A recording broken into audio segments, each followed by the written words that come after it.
Very good afternoon, ladies and gentlemen. This is the captain speaking to you from the bridge. Well, as you may have seen, we've boarded our local southeast coastal pilots and well into Yakutat Bay now. Ice conditions are pretty light at the moment, but unfortunately we can see ahead quite heavy ice conditions. We do have a transfer to do. There's a ship's tour heading off on the tour boat that's just fine on the starboard bow. That's the right-hand side when facing northwards. And fortunately, the cloud cover has cleared, and extremely clear conditions giving us a great view there of Hubbard Glacier. So we'll head up and slow down and stop the ship to transfer the tour onto that tour boat, which you can just see out on the starboard side there. And then we'll re-evaluate the ice and see if we can push up a little bit further up towards the glacier. Rob will be up later on to do the commentary at 5 o'clock. He'll be starting the commentary to give you an idea of what's going on as we get close to the glacier. Otherwise, I hope you're out on the top decks or on the balcony and enjoy the sights in this beautiful weather. Thank you.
Necessarily huge.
and just listen to the Hubbard Glacier's ice.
I can see the first of the bird life returning out to the ice here. There's some gulls coming in. Oftentimes when a ship this big comes through the bay, we cause a bit of a tension, if you will, with the wildlife, and some wildlife comes out to see us, others hide. And I've noticed that coming to this bay, the gulls tend to hide as soon as we come in, and after about 10-15 minutes, they'll come out, and I'm seeing them now.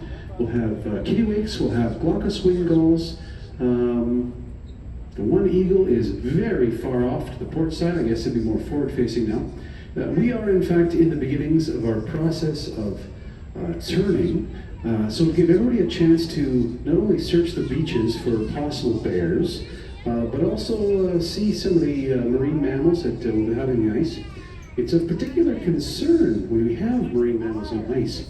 We will not make much of a wake. In fact, we're turning very gently, very softly, using our isopods in order not to disturb them in their environment. This time of year, the young seal pups don't have much body fat on them, and for them to be knocked off the ice is quite a disturbing thing. So we're very, very gentle around them, and certainly when we get into Glacier Bay, you'll see this as well. We don't go too far in towards the Johns Hopkins Glacier because we don't want to disturb the baby harbor seals. They're adorable and they're worth protecting. So as we start making our spin, I'd like you to try to trace where former glaciers have been. Remember that glaciers form a U-shaped valley. So anytime you see a horseshoe-shaped valley, this is glaciers come through there, and there's been several glacial events on top of each other. Some of the glaciers go north-south, the predominant ones go east-west here.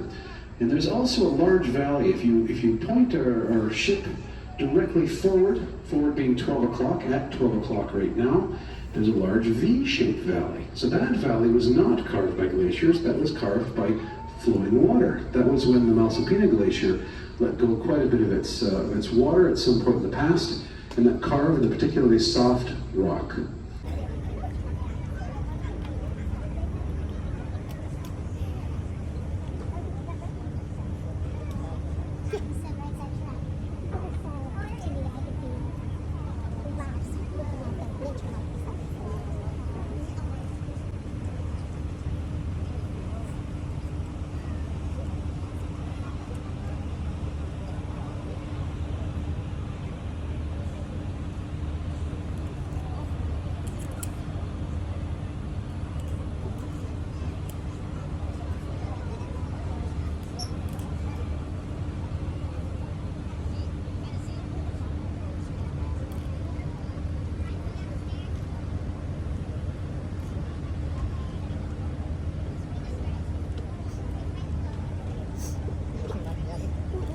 Over the next, let's say, 2 or 3 minutes to be absolutely as silent as you can be.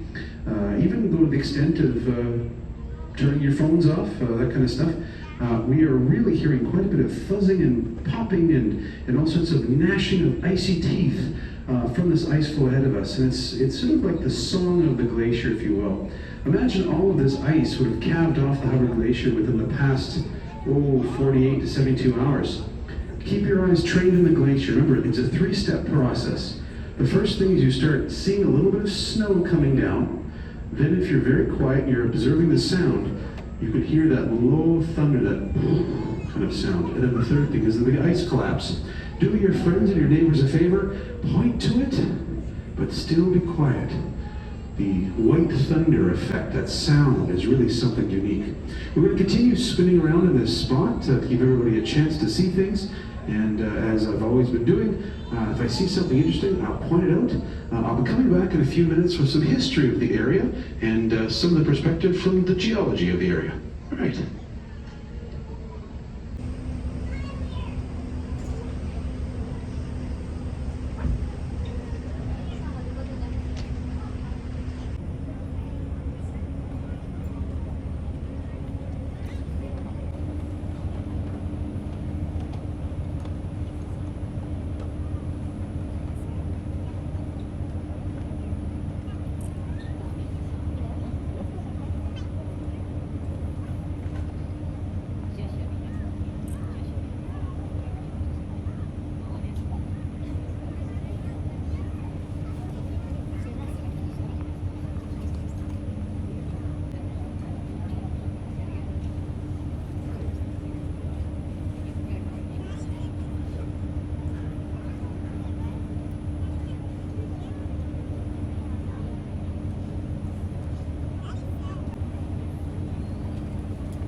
Exciting news for our friends on the starboard side.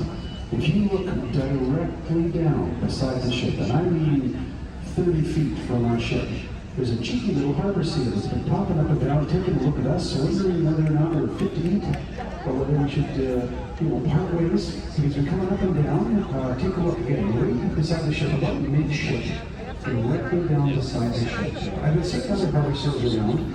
For those of you on the port side, we're about to go into a view of that beach. Now, again, you're going to calm the beach. The bears are going to be right down by the water. I haven't seen any yet, but I suspect that we might have some luck today. As the tide goes up, it exposes new areas that are full of mussels and clams and that kind of stuff. And I tell you what, on a nice warm day like today, the bears have one thing on their mind. They want from danger, of course. We don't know about fallen ice, but there's also ice that will cork up from down below. So a piece of ice will break off for about 2 feet below, and slowly but surely work its way up to the surface, going faster and faster, and slowly at the surface, pushing it out of the way. I didn't want to be tired beside that ice. Now that said, there have been people in small boats, kayaks, and that sort of stuff, for thousands and thousands of years. This is a very special spot. You know, I remember when I was younger, this black tide starting to come back out again, so it's moving in a slightly different direction. If you're a large piece of ice that is anchored down into that salt water some 4 or 5 feet below, you move differently with brash ice, the little birdie bidlets, if you will, that are on the surface. So it's not your eyes playing tricks on you. The ice is moving in 2 different directions. Speaking of European history coming through here, this is an interesting spot because it was named in the early 20th and 19th century more formally. Names like the Turner Glacier, Valley Glacier, Hubbard Glacier. These are all named after historical figures. And what's interesting is that some of these glaciers have changed names.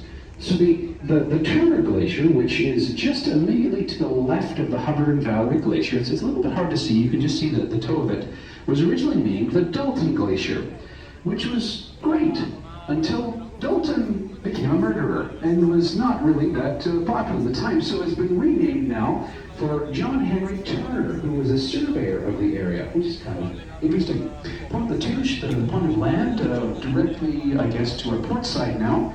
was named in 1794 by Lieutenant Peter Puget, who was of the Royal Navy, the French Royal Navy, and he named it after one of his superior officers, Admiral Latouche Treville.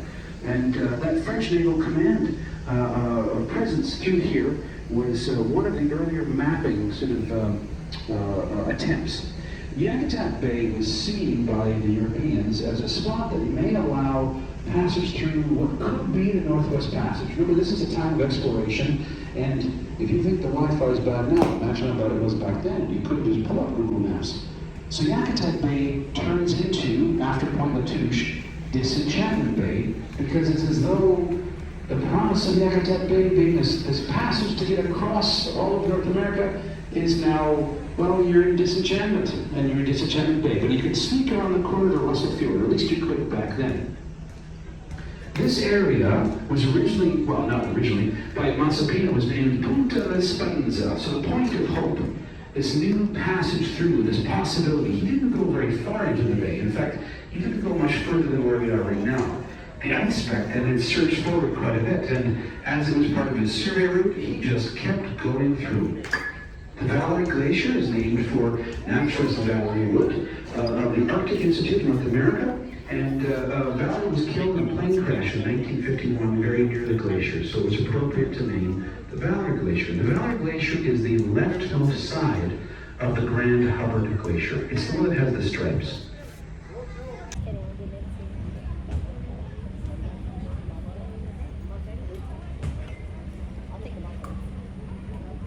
Play basketball for a few minutes.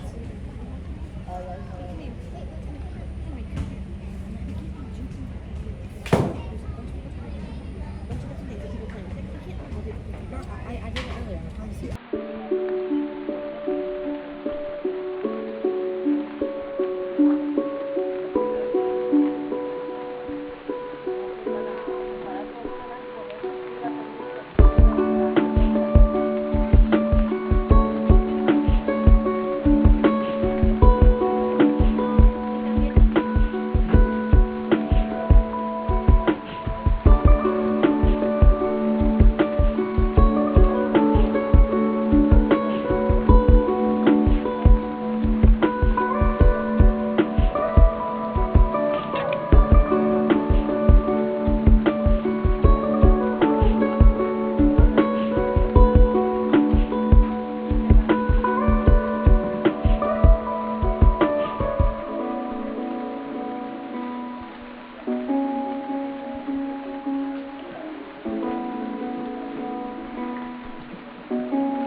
Take one sip to side. Oh, sure. No, you're good.